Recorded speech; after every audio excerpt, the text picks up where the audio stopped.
കോൺഗ്രസിന്റെ കരുത്തനായ യുവ നേതാവ് തങ്ങൾക്ക് ഭീഷണിയായി വളരുന്നു എന്ന് മനസ്സിലാക്കിയപ്പോഴാണ് CPM രാഹുൽ മാങ്കൂട്ടത്തിനെ വേട്ടയാടാൻ തുടങ്ങുന്നത്.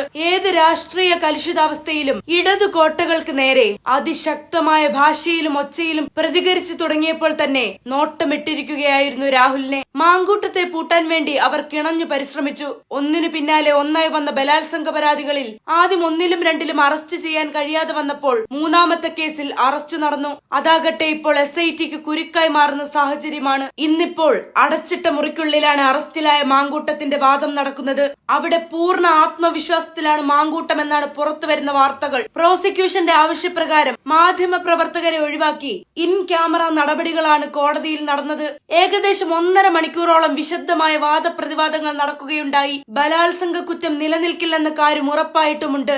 രാഹുലിന്റെ അഭിഭാഷകൻ ശാസ്തമംഗലം അജിത് കുമാർ വോയിസ് റെക്കോർഡുകളും ചാറ്റുകളും അടക്കമുള്ള നിർണായക ഡിജിറ്റൽ തെളിവുകൾ കോടതിയിൽ ഹാജരാക്കി. ഓരോ ഓഡിയോ ക്ലിപ്പുകളും കോടതി കേട്ടു. 376 വകുപ്പ് നിലനിൽക്കില്ല, ബലാത്സംഗം എന്ന കുറ്റം നിലനിൽക്കില്ലെന്നും ഉഭയ സമ്മതപ്രകാരമുള്ള ബന്ധമായിരുന്നു എന്നുമാണ് പ്രതിഭാഗം ശക്തമായി വാദിക്കുന്നത്. ജനങ്ങൾക്കിടയിൽ അവരിൽ ഒരാളായി നിന്ന് പ്രവർത്തിച്ചതിന്റെ ഭാഗമായാണ് അടൂരിൽ നിന്നും പാലക്കാടേക്ക് എത്തിയപ്പോഴും ജനങ്ങൾ വലിയ ഭൂരിപക്ഷത്തിൽ മാങ്കൂട്ടത്തിനെ MLA ആയി തെരഞ്ഞെടുക്കുന്നത്. നിലവിലും MLA ആയ രാഹുലിനെ അറസ്റ്റ് ചെയ്ത രീതി നിയമവിരുദ്ധമാണെന്നും അത് രാഷ്ട്രീയ പ്രേരിതമാണെന്നും അഭിഭാഷകൻ കോടതിയിൽ ഉന്നയിക്കുന്നതിൽ അന്വേഷണ സംഘത്തിന് മുട്ടിടിച്ചു തുടങ്ങുകയാണ്.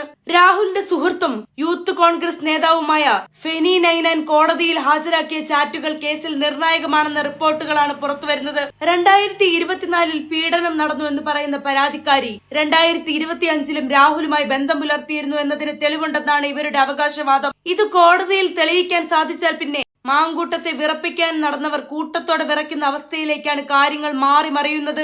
ഇതിനോടകം വാദങ്ങൾ പൂർത്തിയായെങ്കിലും വിധി പറയുന്നത് ജനുവരി 17 കോടതി മാറ്റിവെച്ചു. വിധി വരുന്നതുവരെ രാഹുൽ ജയിലിൽ തുടരേണ്ടി വരും. എന്നാൽ പരാതിക്കാരി നിലവിൽ കാനഡയിലാണ്. വീഡിയോ കോൺഫറൻസ് വഴി മാത്രമായിരിക്കും അവരുമായി കോടതി കാര്യങ്ങൾ ചോദിച്ചറിയുക.